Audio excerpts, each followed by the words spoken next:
नाशिक मधली ही बातमी आहे। नाशिकमध्ये लव जिहादचे 2 खळबळजनक प्रकार उघडकीस आलेले आहेत। सातपूर आणि अंबड पोलीस ठाण्यामध्ये 2 स्वतंत्र गुन्हे दाखल करण्यात आलेत।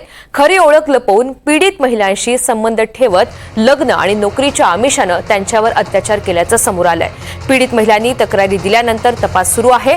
आरोपींची ओळख लपवून लिव्ह इन मध्ये राहत महिलांवर दबाव टाकण्यात आला। दोन्ही प्रकरणामध्ये पीडित महिलांना अपत्य असून आरोपींकडून त्यांच्यावर धर्मांतरासाठी सतत दबाव टाकण्यात आल्याचा आरोप सुद्धा सध्या केला जातोय। या सगळ्या संदर्भात अधिकची माहिती जाणून घ्या। प्रांजल कुलकर्णी या सगळ्या संदर्भात भाष्य करणार आहेत।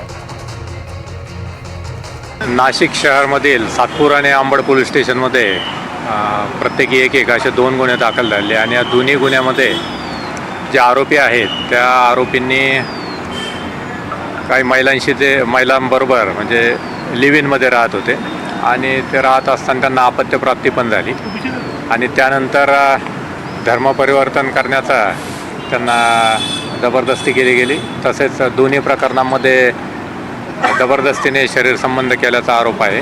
त्यानुसार आपण सातपूर आणि अंबड या दोन्ही ठिकाणी गुन्हे दाखल करून घेतले आहेत आणि दोन्ही आरोपींना अटक केलेली आहे। पुढचा तपास चालू आहे। तर ही सर्व पोलिसांची माहिती होती आणि या सगळ्या संदर्भात अधिकची माहिती जाणून घ्या। प्रांजल कुलकर्णी आपल्यासोबत आहेत। प्रांजल, पोलिसांनी तर माहिती दिलेली आहे, मात्र या दोन्ही घटनांमध्ये कुठेतरी समानता आहे आणि अशा प्रकारच्या घटना जर समोर येत असतील तर अनेक प्रश्न निर्माण होतात। नेमका या दोन्ही प्रकरणांमध्ये काय घटनाक्रम होता, सध्या तपास कुठपर्यंत पोहोचलेला आहे?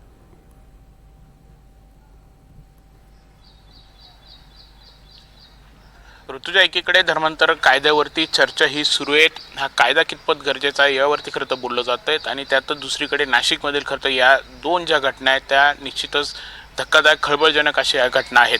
पहिली जी सातपूरमधील आपण घटना जर बघितली तर दिल्लीला खरं तर हे दोघंही राहत होते। दिल्लीला राहत असताना या दोघांचे प्रेमसंबंध जोडले। त्यानंतर या मुलाने आपलं नाव हे राजू असल्याचं सांगितलं, म्हणजे त्याचं खरं नाव जे आहे ते खरं तर मुस्लिम असं त्याचं नाव होतं, मात्र त्यांनी त्याचं नाव हे लपवलं। या मुलीला आपलं नाव राजू असल्याचं सांगितलं, तिला प्रेमाच्या जाळ्यात ओढलं। त्यानंतर ते दोघंही नाशिकला आले। नाशिकला आल्यानंतर खरं तर तिथे श्रमिकनगर परिसरामध्ये त्यांनी आपला संसार देखील सुरू केला। लिव्ह इनमध्ये हे राहत होते आणि याच दरम्यान त्यांना एक अपत्य देखील झालं। दरम्यान हे सर्व काही नीट सुरू असतानाच जेव्हा त्यांना अपत्य झालं त्यानंतर त्या मुलाचं नाव जे आहे ते मुस्लिम पद्धतीने खरं तर ठेवण्यात यावं। सर्व घरातील पूजा अर्चा असतील त्या देखील कुठेतरी हिंदू धर्माप्रमाणे होऊ नये असं देखील विरोध करण्यात आला।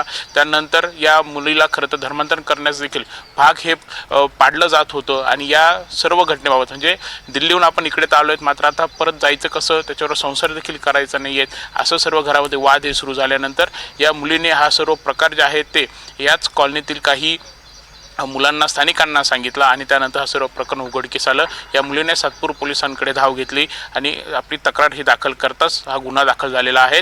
गुन्हा दाखल झाल्यानंतर संबंधित जो आरोपी आहे त्याला देखील पोलिसांनी ताब्यात घेतलेले आहेत आणि त्याच्यावरती गुन्हा दाखल झालेला आहे। दुसरी अशीच एक घटना अंबड पोलीस ठाण्याच्या हद्दीत घडलेली आहे। अंबड पोलीस ठाण्याच्या हद्दीतील ही जी घटना आहे ती देखील खरं तर धक्कादायक अशीच आहेत, कारण या प्रकरणी म्हणजे जेव्हा लग्न झालं तेव्हा मुलीच्या आईवडिलांकडून 2-2 लाख असे 3 वेळा 6 लाख रुपये हुंड्याच्या स्वरूपातच खर्च घेण्यात आले असंच म्हणावं लागेल आणि त्यानंतर संसार हा सुरू झाला। सगळं काही सुरळीत सुरू होतं, मात्र त्यानंतर कुठेतरी धर्मांतरण करण्यास भाग हे मुलीला पाडलं जात होतं।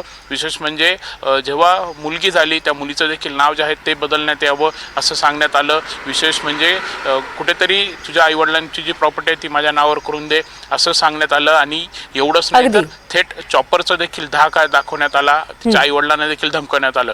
एकंदरीतच या संपूर्ण घटनेनंतर आता दोघी पोलीस स्टेशनला गुन्हा हा दाखल झाला आहे। पुढील तपास पोलिस करतायत सुरू आहे आणि त्यामुळे आता काय पुढे कारवाई केली जाते हे आपल्याला पाहायचं आहे। राहुल आणि प्रांजल या दोन्ही घडामोडींच्या संदर्भात आपण सविस्तर माहिती दिली, त्यासाठी धन्यवाद।